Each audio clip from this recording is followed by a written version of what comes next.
I'm Ed Shikada, City Manager here in Palo Alto. Really my privilege this evening to be facilitating discussion and a virtual author event with Jeanette Arakawa and her book, The Little Exile.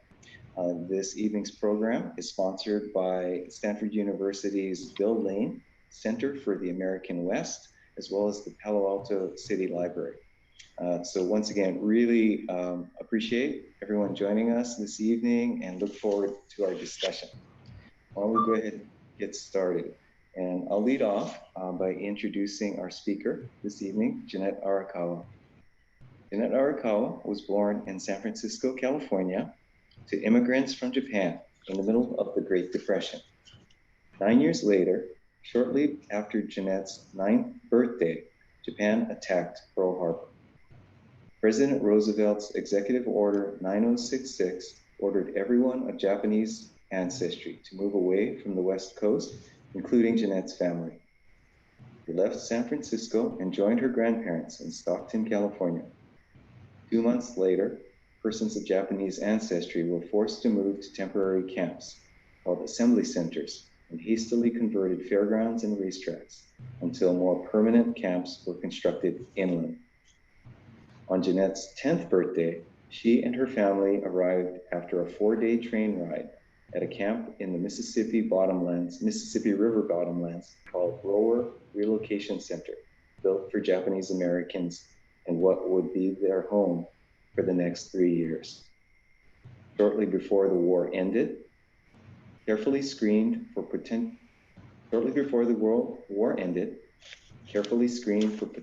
threat to society, and many internees were conditionally released, encouraged to relocate to areas determined not to be hostile to them. Apparently, this is her words, not mine, her parents passed muster because they were permitted to relocate to Denver, Colorado, and not pose a threat to society. California was not yet open to Japanese Americans, but a year later, the Japanese American exclusion order had been lifted, permitting them to return to California, where most of their extended family, by this time, had already resettled. Jeanette was able to start high school in San Francisco. Upon graduation, she enrolled at University of California, Berkeley. To fulfill her English requirement, she took speech. One day, the professor approached her and asked, "Were you in camp during war?" When she said that she was, he said, "It's important for you and other Japanese Americans to share your experience so it doesn't happen again." The professor was Edward Barnhart, one of the authors of Prejudice, War, and the Constitution, a comprehensive investigative work on the causes and consequences of the evacuation and detention of civilians. The Little Exile is Jeanette's meager attempt, again, her words, certainly not mine, to raise our awareness to what is possible in even the best societies in the worst of times. Jeanette will be joined this evening by Amy Okano, fellow community activist here in Palo Alto and friend for more than 40 years.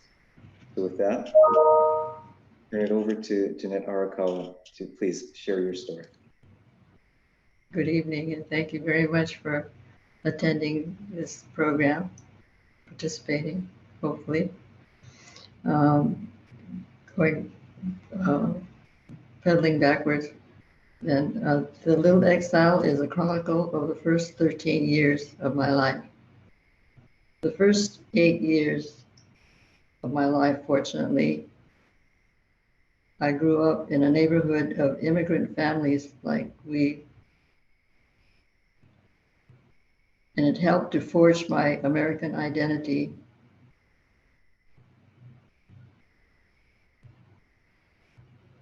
because of the fact that we were all children of immigrants. I didn't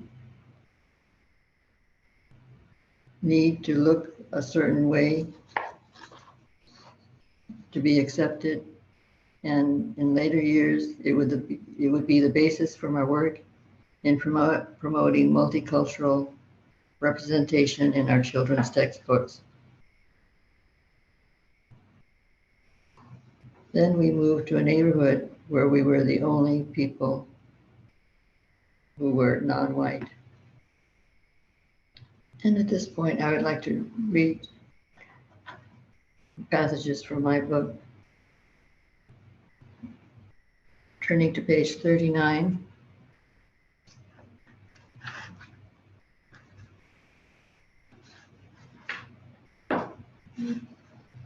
This is related to the period when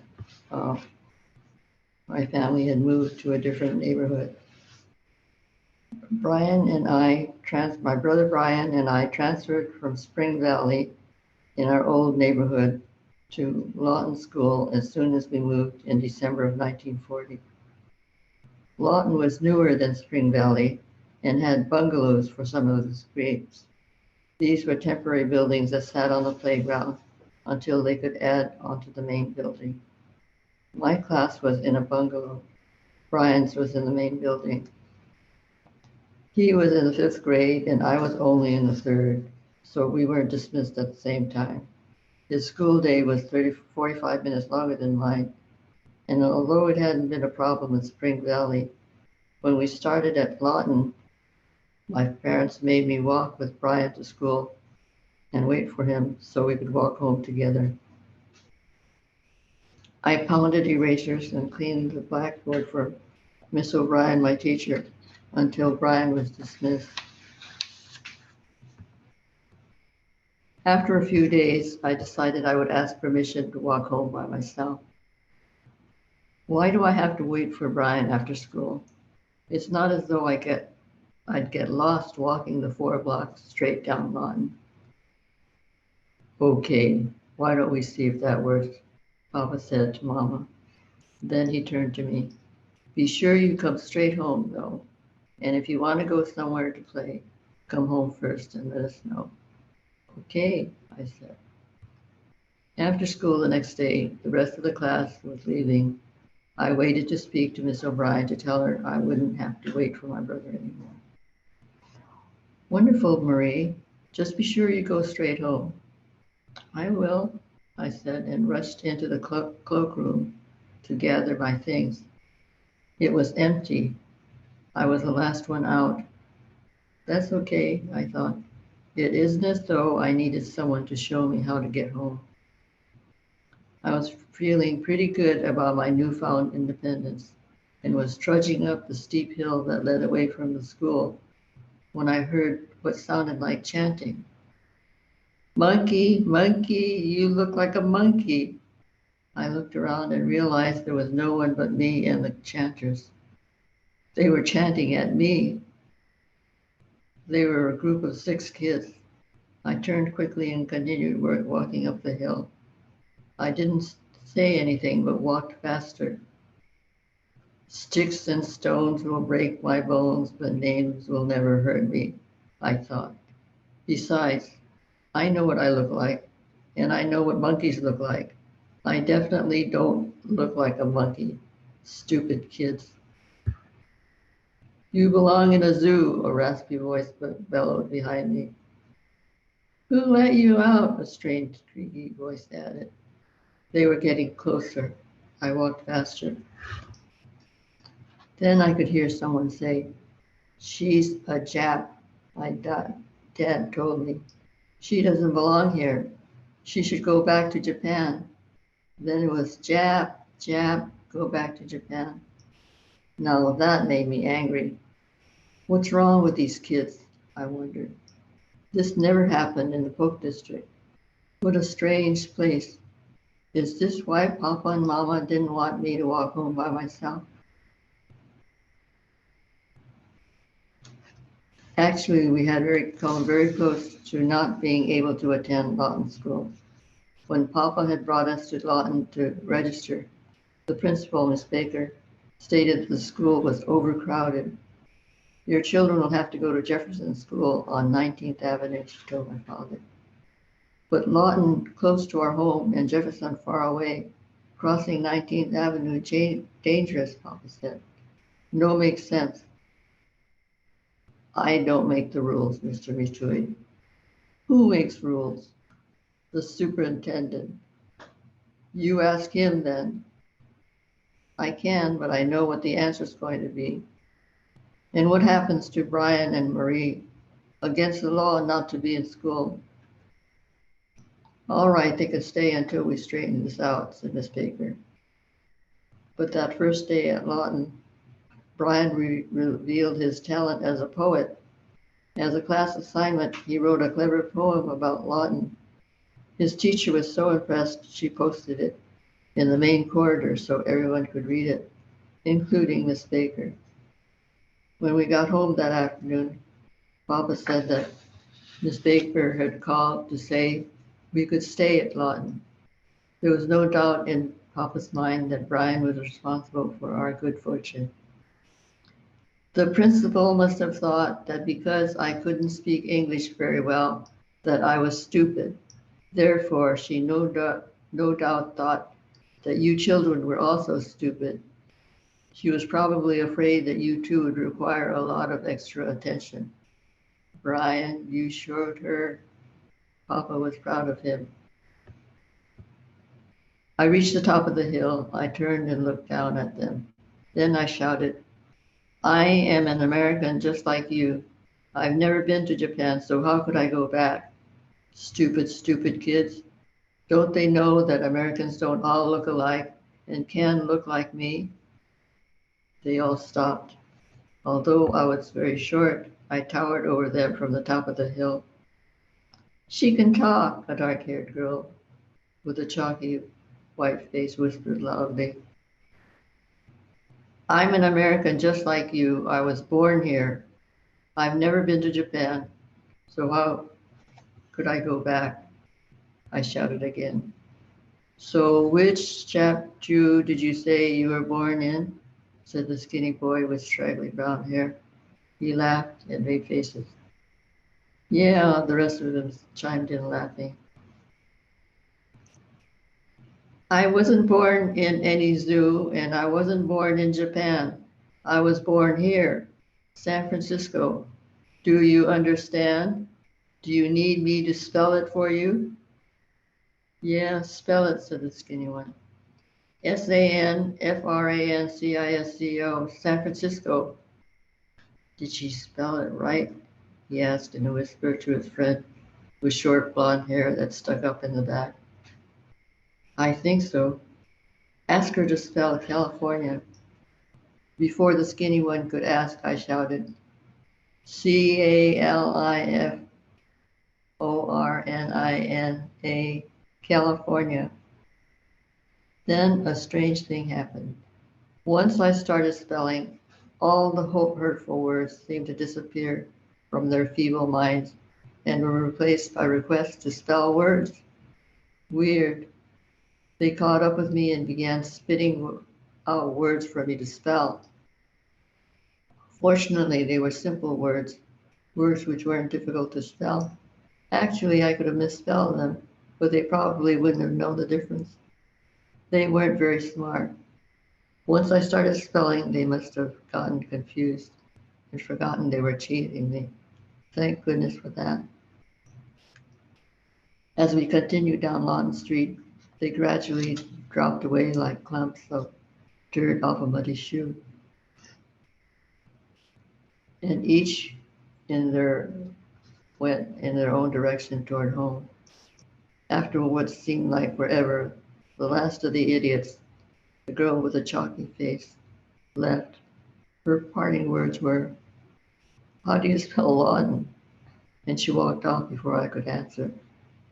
I was finally done and within sight of the cleaners.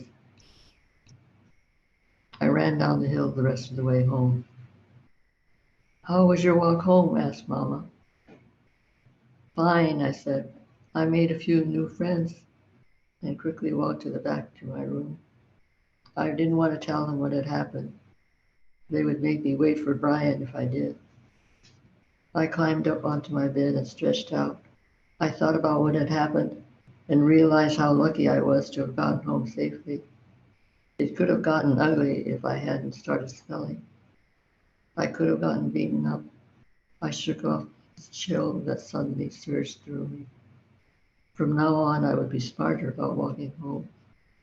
I decided I would never leave school alone. I would make certain to leave with the rest of the class. Jean Ireland, one of my classmates, lived on 25th Avenue, walked from the cleaners. I would walk home with her. She was about a half a head taller than me, and she commanded a lot of respect. Her father was also a high-ranking police officer. Fortunately, most of the other kids were not like the chanting idiots at Lawton, although a couple of the idiots continued to ask me to spell things for a while after that. That was better than having them tease me or beat me up.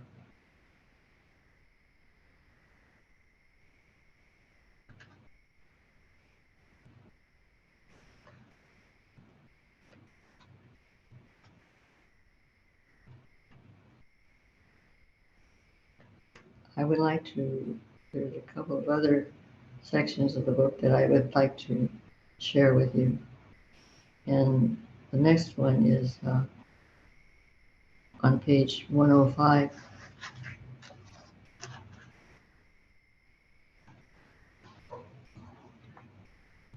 And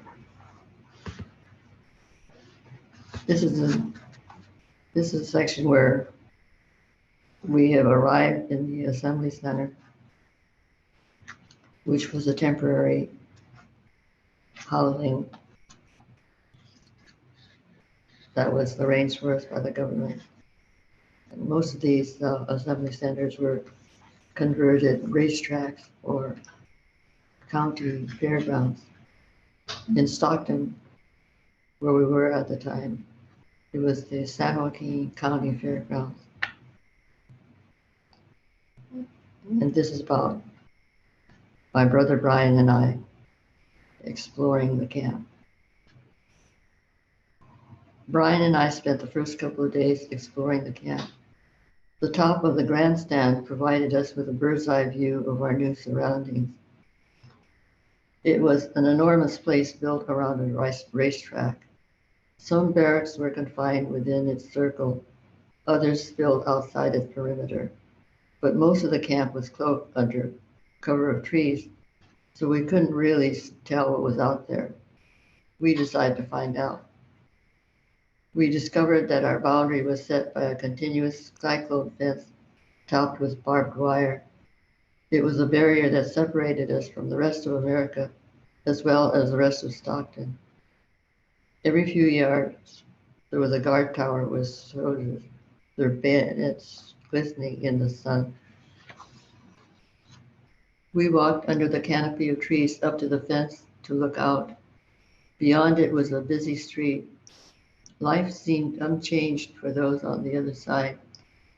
It seemed they drove down the road going to wherever they were going and doing normal things, like we had been doing days earlier. There was a war being fought somewhere, but it was impossible to know that by looking out. It felt like those of us who were on this side of the fence were the only ones whose lives were affected by it. Do you think the people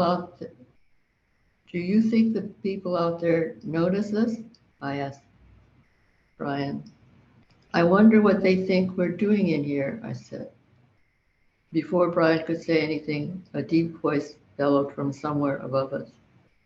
Hey, what are you kids doing down there? Get away from that fence. Brian and I craned our necks to see where the voice was coming from. We discovered we were standing a few yards away from a guard tower. Every few yards, it turned out, there was a guard tower with soldiers, their bayonets gleaming in the sun.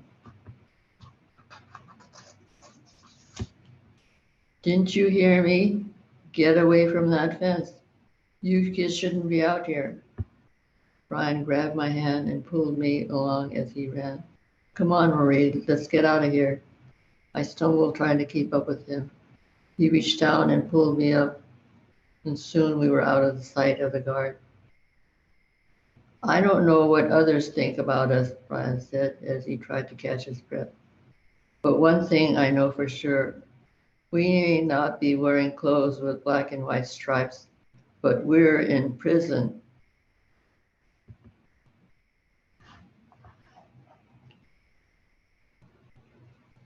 The next excerpt is on page 173. I think it's 73.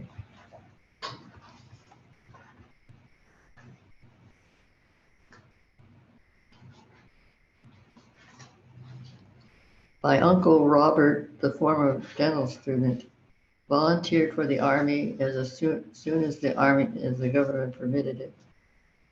At the beginning of the war, all Japanese American soldiers were discharged from the U.S. Army. Then the government changed its mind. About a year after they put us in camp, they distributed a questionnaire for everyone to fill out to determine the loyalty of potential recruits. My uncle must have filled it out correctly because he was accepted into the army. My mother's other brothers, Uncle Tom and Uncle Keith, also volunteered. Uncle Keith lived in Washington, D.C. with his family and was working for the Bureau of Indian Affairs when the war started. Although he was almost 30 years old, married with a daughter and 2 sons, he left them to volunteer for the army. A square fabric banner bearing 3 blue stars hung in my grandmother's window. That meant she had 3 sons fighting in the war. A neighbor had a banner with a gold star. The blue star turned to gold when her son was killed in action. I hoped that my grandmother's stars never changed color. My uncles trained at Camp Shelby, a special camp across the river from Rower in Mississippi, set aside for Japanese American soldiers. Even as soldiers, they were separated from other Americans. Their unit was called the 442nd Regimental Combat Team, and they fought in Europe. Uncle Robert and Uncle Keith were both wounded in action and awarded Bronze Stars in addition to Purple Hearts.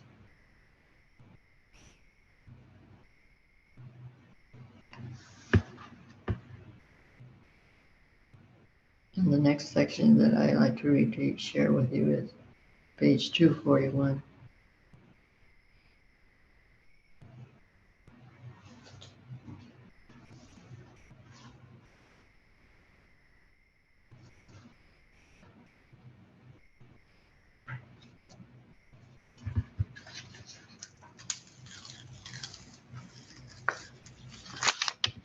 And this is something that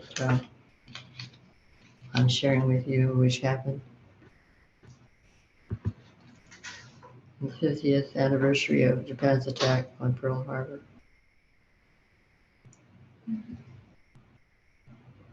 An epilogue of sorts. In commemoration of the 50th anniversary of Japan's attack on Pearl Harbor, a gathering of a civic organization in a neighboring town was planning a special program. Speakers were being selected to share their recollections of that day. I was asked to speak. I was reluctant at first, but the chair of the event was someone I had known for many years and was very persuasive. "You must share your story, Jeanette," she said. "It's an important part of our shared experience. Today, with the gift of wisdom from the passing years have given us, we can come together as a family to reflect and bond." This was true. Post-war, the ban on interracial marriages was removed, and racial covenants were outlawed. The McCarran-Walter Act permitted my parents to become naturalized citizens, and in 1988, we received a formal letter of apology from our government for wrongfully imprisoning us during World War II. I was watching my mother shorten my coat that December 7th morning. I could share that and my parents' reaction to the attack. Folks could see that the commonality in our diverse experiences. We were all Americans experiencing the horror of having been attacked by a common enemy. I agreed to participate. Great, Jeanette. I'm so pleased. It was a Sunday afternoon. I was early, but the door was open as I walked in to find a crowd of tall people scurrying about, tending to last-minute details. It was as though I had entered a forest of moving trees. No one seemed to take note of my arrival. At other functions, there would usually be a greeter. Being that I was waist high to most of these people, they probably didn't see me.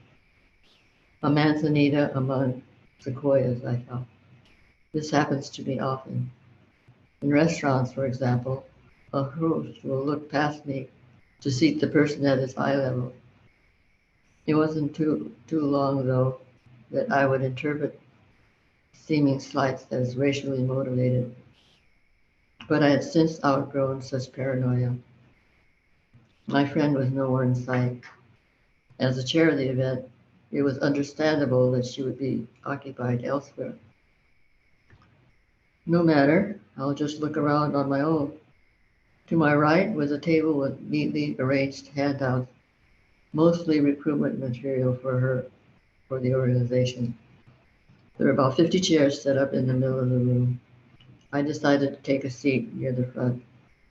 As I turned to my left, I was startled at what greeted me. Japs bomb Pearl Harbor, screamed one poster. Similar headlines on several other newspapers were mounted on poster board, supported by easels. I shouldn't have been surprised by the display.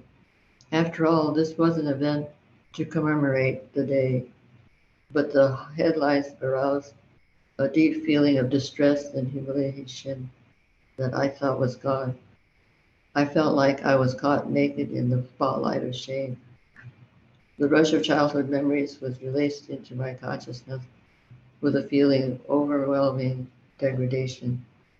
I was transferred back to December 7th, 1941, and filled with the emotions of that time. I was a 9-year-old once again. I quickly took a seat and hoped that no one noticed me. I wanted to hide. Actually, I wanted to leave.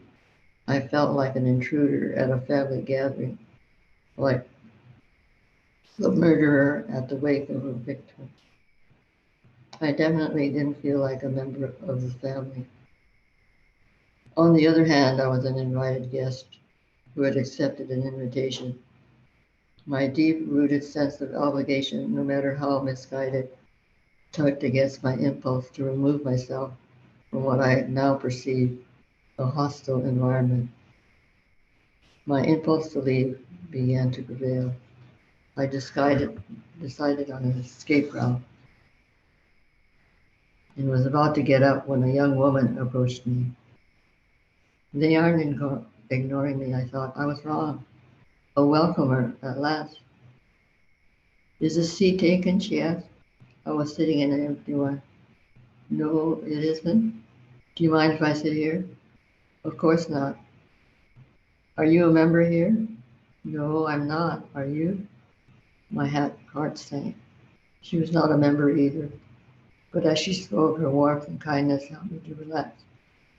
She obviously had chosen to sit next to me because I was alone, and perhaps because I was the only person in the room with a Japanese face. She had heard about the program from a friend.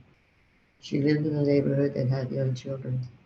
We found that we each sent our children to the same preschool, though of course not at the same time. We became engrossed in an easy conversation. The person in charge of the event, my friend, eventually took her place in front of the room. It was 15 minutes after the appointed time. I apologize for the delay, she began. One of our speakers has not yet arrived. Oh, there you are, she said, as she looked toward the door. She was just walking in. I was worried you might not make it. I guess we can start now that everyone is here. Well, I guess she knows I'm here too, I thought. and just chose not to acknowledge me. My paranoia returned and was now firmly in place. I concluded that she had deliberately ignored me. I'd like to begin by welcoming all of you and thank you for giving up your Sunday afternoon to attend this gathering. I'd like particularly to express my appreciation to our speakers. She said, the format will be rather simple or rather informal. I'd like to have you speak from your seats and tell us what you were doing when Pearl Harbor was bombed. The first speaker was the Navy veteran who was in the Pacific at the time, though not at Pearl Harbor. He spoke of his anxiety he felt having been at sea at the time, not certain if they would be attacked as well. It was a moving account of a sailor awaiting his inevitable duty to engage in battle. The second speaker was an American who was in China with her parents at the time of Japan's attack. She related how her father was arrested by the Japanese who were occupying China at the time. Their family was detained as well. The third speaker, an American whose family was visiting Japan, told how they too were detained by the Japanese. Now I felt I was being held responsible for Japan's treatment of these people as well. A voice interrupted my thoughts. Jeanette, we'd like to hear your story now. Jeanette has a special story to tell. I felt her hand on my shoulder. I looked up and it was my friend. I rose from my seat and turned to face the audience. My name is Jeanette Arakawa, I found myself saying, and I was personally responsible for Japan's attack on Pearl Harbor. I was 9 years old at the time. At least that's how I felt all my life. Then I felt myself enveloped in an amazing calm. It was as though I was finally confronted, that I had finally confronted a monster long embedded in me and expelled it. I felt ready to go on.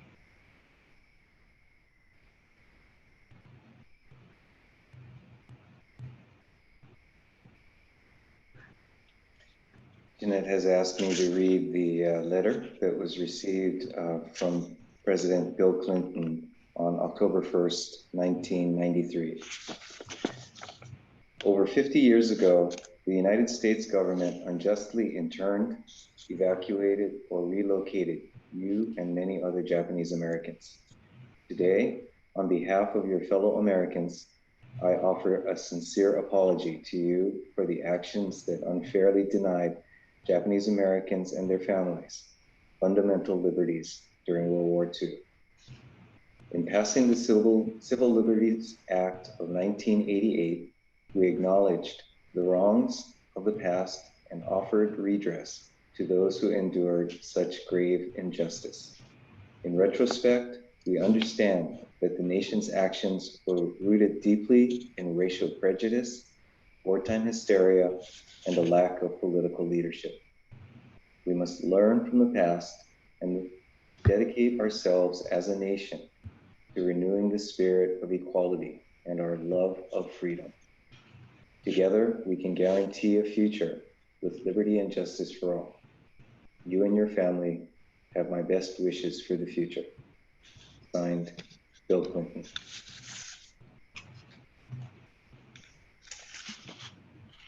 May I ask Amy Okano, who is off camera, but I'm sure can be heard very well, to speak to ACI, Asian Americans for Community Involvement.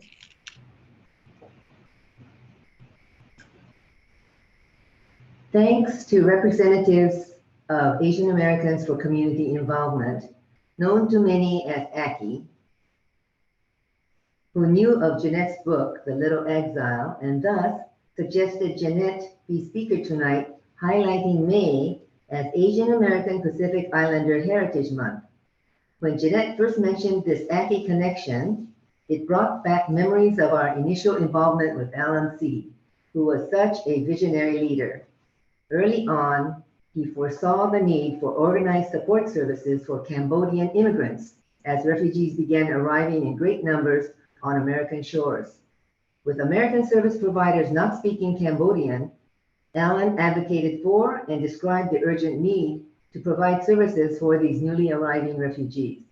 He received license exception for trained Cambodian service professionals to fill this need immediately.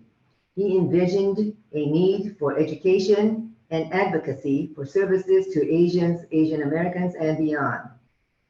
Alan supported Jeanette and our group's work with the education system to call attention to and need for eradicating textbook racism and the need to include in instructional materials the roles and contributions of communities of color. Alan invited us, along with a dozen other community activists, to organize an education and advocacy group that became Asian Americans for Community Involvement. Based in San Jose, this organization went on to diversify and fill basic needs for the community, and today provides diverse services in the areas of mental health, behavioral health, and domestic violence. Jeanette and I are pleased to be charter members of ACCI and to see how far the organization has come to provide these needed services that impact Santa Clara County communities and beyond.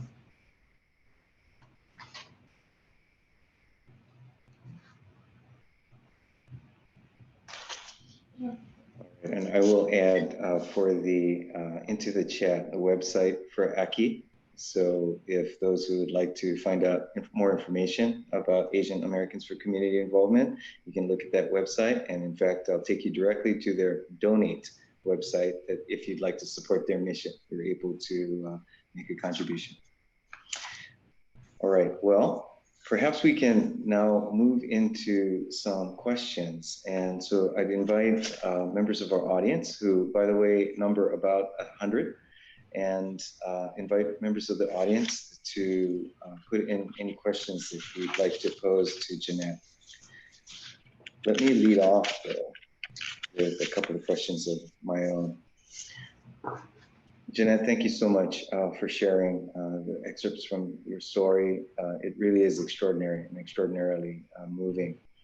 One particular feature of your work that I have found really striking is its readability. It moves so easily from personal anecdotes and that you can really feel the perspective of a little girl to serious lessons such as recognizing your plight of incarceration. I'm curious, as you wrote the book, how much effort you put into thinking about your audience, the audience that would be reading your book, and who did you expect your readers would be? Could you share a perspective on that with our audience?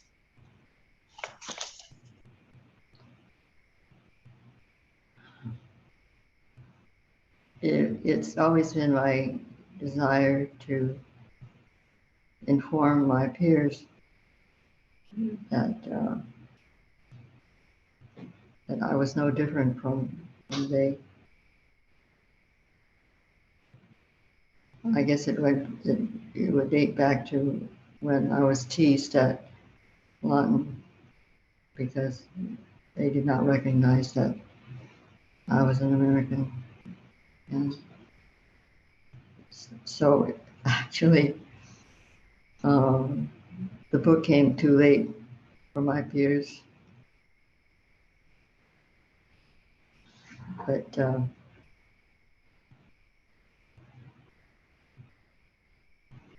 when my experience with my English teacher, who had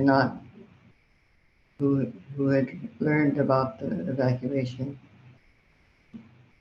as a result of my having fulfilled a writing assignment about it, prompted me to put my thoughts together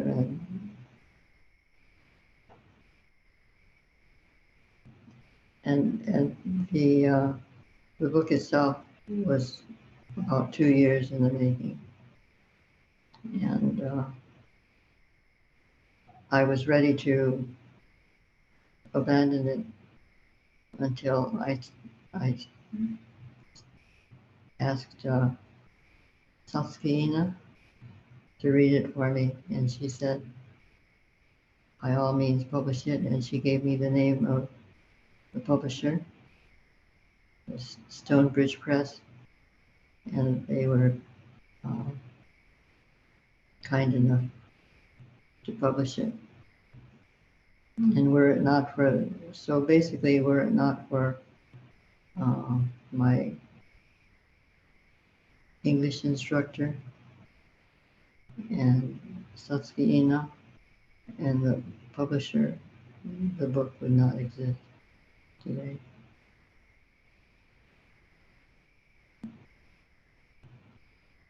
That's terrific. Could you speak to how the book has been received? Were you surprised by how people have enjoyed and appreciated your book?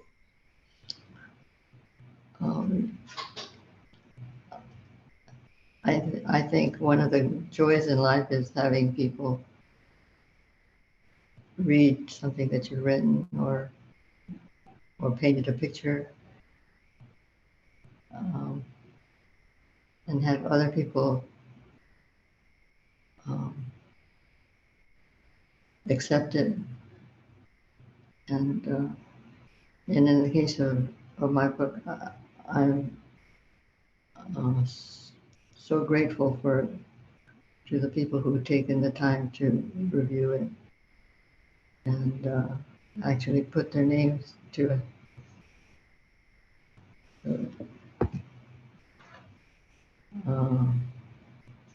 Professor Michio Kaku, Satsuki Michael Omi, Sharon Noguchi, Gil Asakawa, and all the people, the Amazon readers. They were very generous with their comments.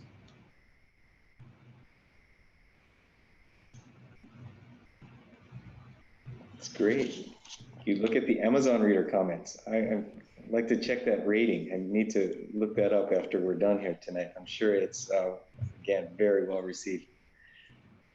Could you, let's turn a bit to the context for your book.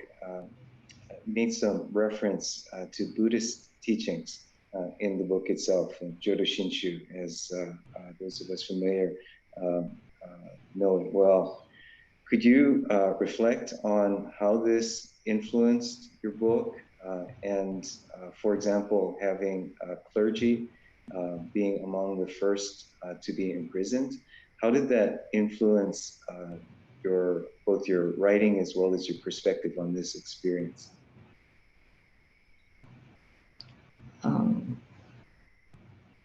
I was during when we were notified that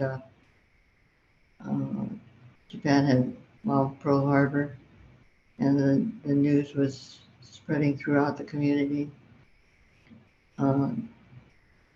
What I particularly took note of was that my Japanese language teacher, who happened to be a minister at the San Francisco Buddhist Temple, had been arrested, and the notion that someone of his stature and his position would be arrested was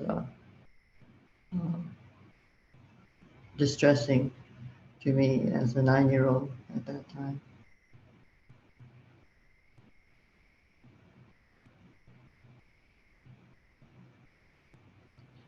Were there any perspectives from Buddhist teaching that helped you make sense of this experience, either at the time or since? And by the way, I do see we have Reverend Koyama, who has joined us from the Palo Alto Buddhist Temple. He is in our audience this evening. Do you want to go first, Reverend Koyama? Oh my. Well, I think this might create a bit of a technical challenge. I don't know that our hosts were ready to promote Reverend Koyama, but Marco and Stephanie, if you're able to promote Reverend Dean Koyama, that would be wonderful. But please, Jeanette, why don't you help us with a perspective? Well, what I have learned is that um, that we were were were bound together by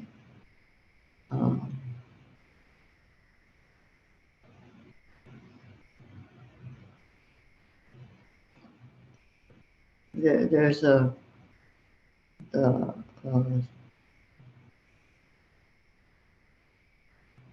it's said in one of Buddha's um, sutras, which is his one of his teachings, that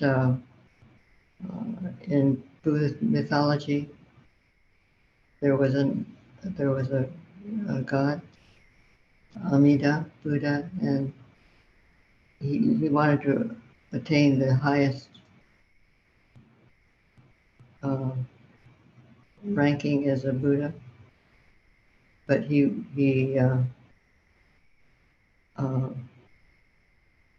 visited everybody who was suffering and found that until every one of those that were suffering were saved, he would not be. He did not want to be saved. Thank you. Reverend Koyama, would you care to comment? I know you've had multiple conversations with Jeanette on this topic. Yeah.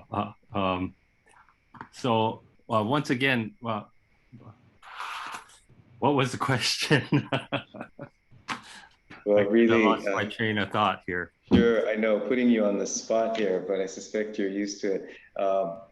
Really, to help reconcile and give some sense to this experience from a Buddhist perspective, and how that helps put into context the experience and perhaps even what it tells us today. Yeah, so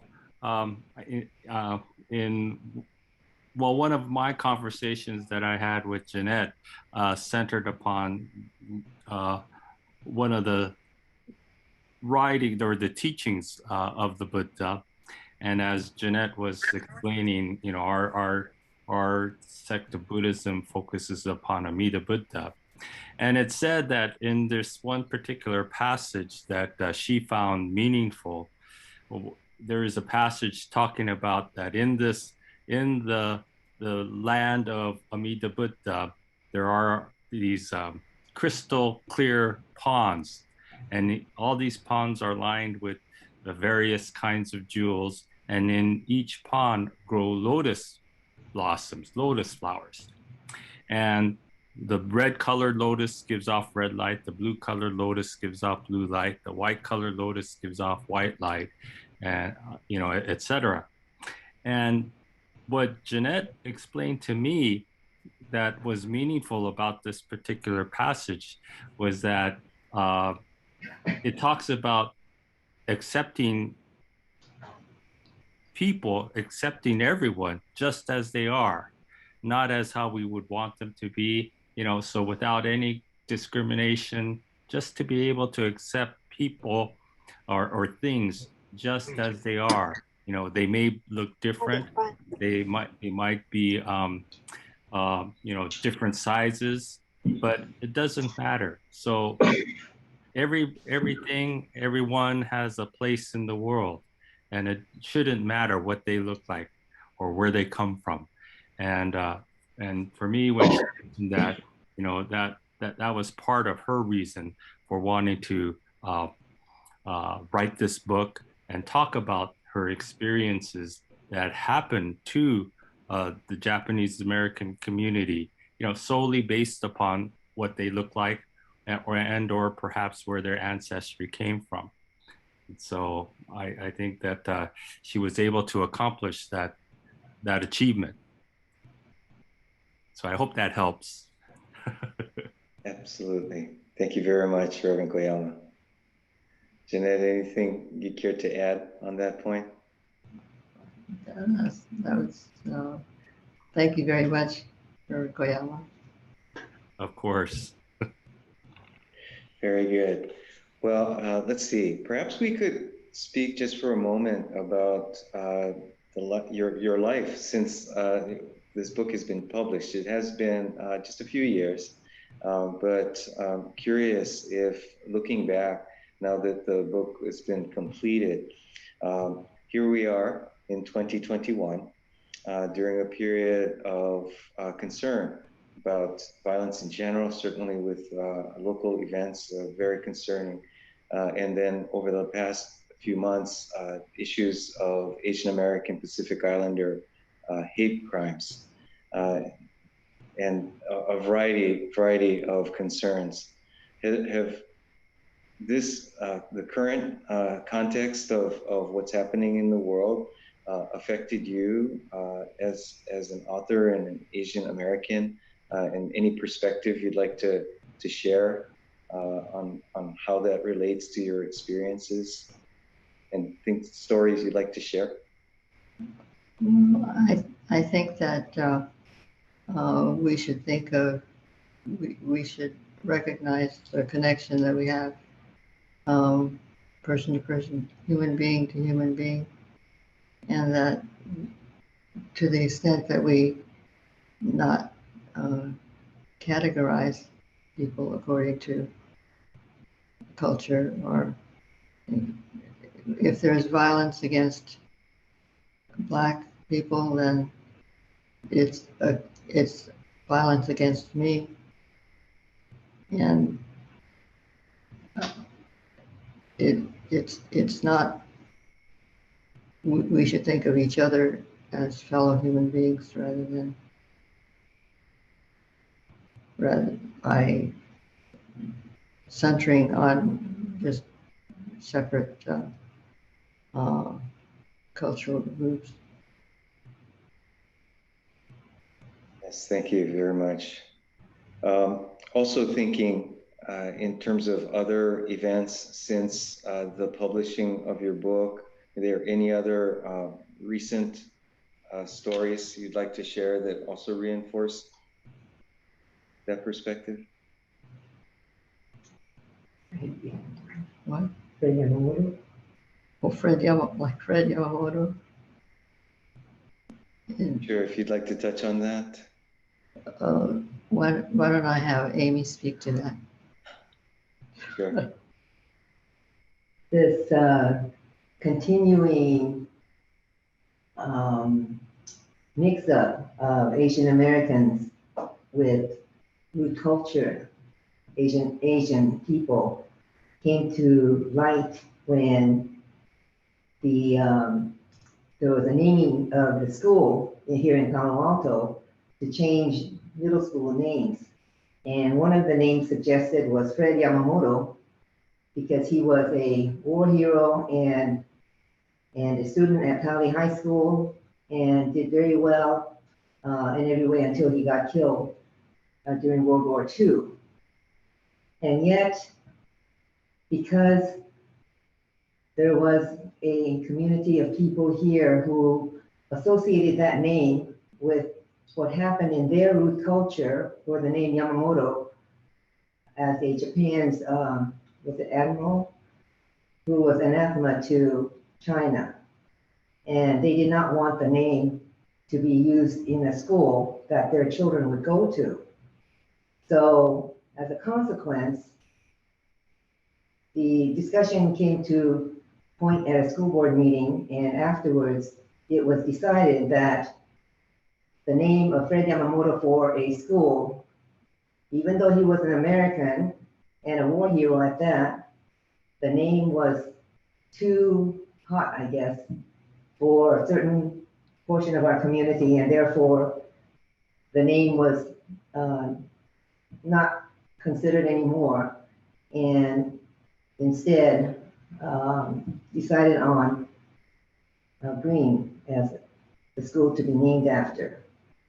So I think we still have in our community, in our society, in America, the misunderstanding of who is an American, especially of those of color, and Asians in particular, I think get associated with root culture, China, Korea, Japan, rather than thinking of us as Americans here in the United States.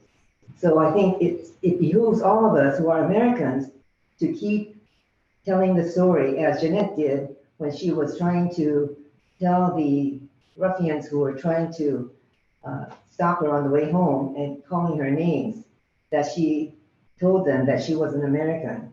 And I think that all of us have to do our bit to instruct and teach other Americans around us who misunderstand that we Asian Americans are Americans too.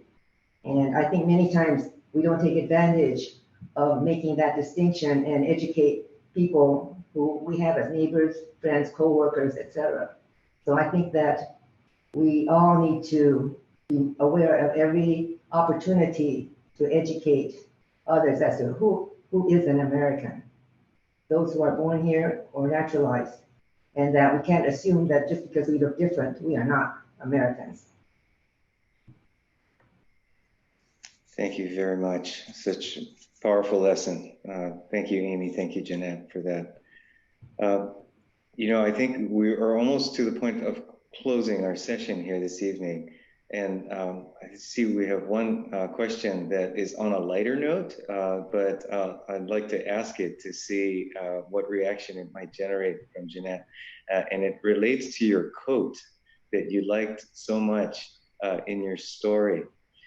So one of our attendees this evening wants to know, have you ever found another coat that you liked so much? Oh, I don't think so. What's interesting to me today is that I have no idea where the coat is or what happened to it. If you, I don't know if you're familiar with that part of the story, but when we were in camp, I used it in a snowball. I wore it during a snowball fight, and it got it was a wool coat, and it didn't take well to all that moisture, and so I think I got disenchanted by it. But at the time that we were trying to pack it and just in general, it was like a member of the family. It was like a younger sister to me. But unfortunately, I can't give you any more of the history of the code than that. Sorry. No, it's wonderful. It's once again a wonderful example of how your writing was able to make their story so personal, so relatable for every one of us who I'm sure have had a prized possession that we enjoyed so much, and in particular how it had to endure such extreme situations as you did in your travels and your experience. So with that, I think we should go ahead and close.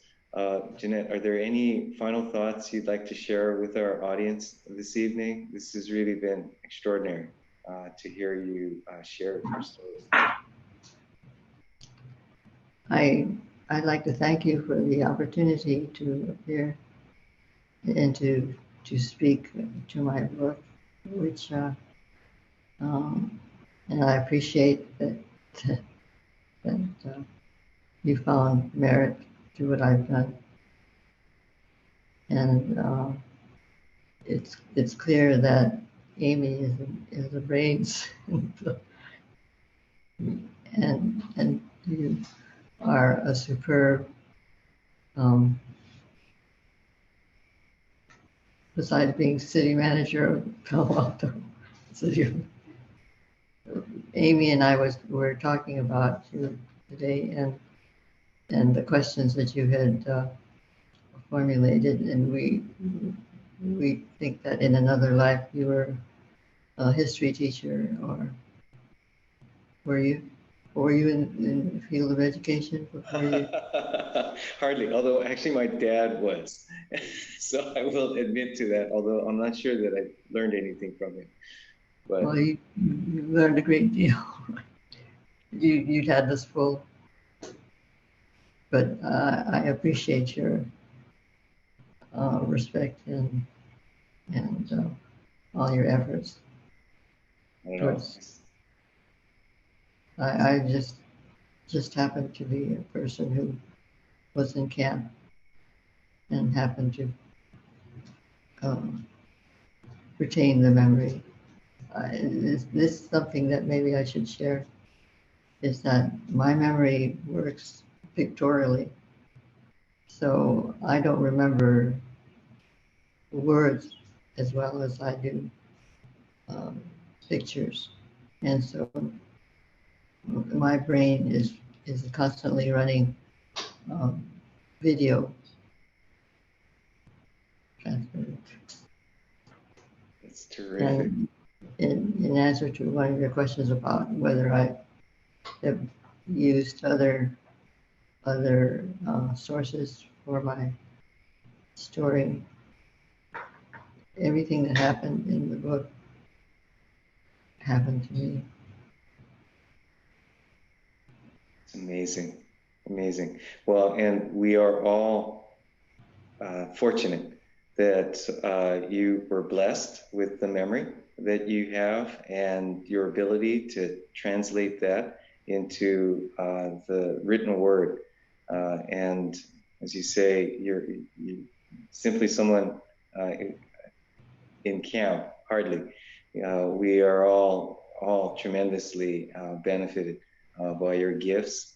And thank you for sharing those gifts with us in print and also with us this evening. But really, just perhaps with that, we'll once again thank Stanford University, the Bill Lane Center for the American West, and the Palo Alto City Library for sponsoring our program this evening. And thank you, everyone who's attending. And really, once again, thank you, Jeanette Arakawa, for this amazing, incredibly important story. Good night.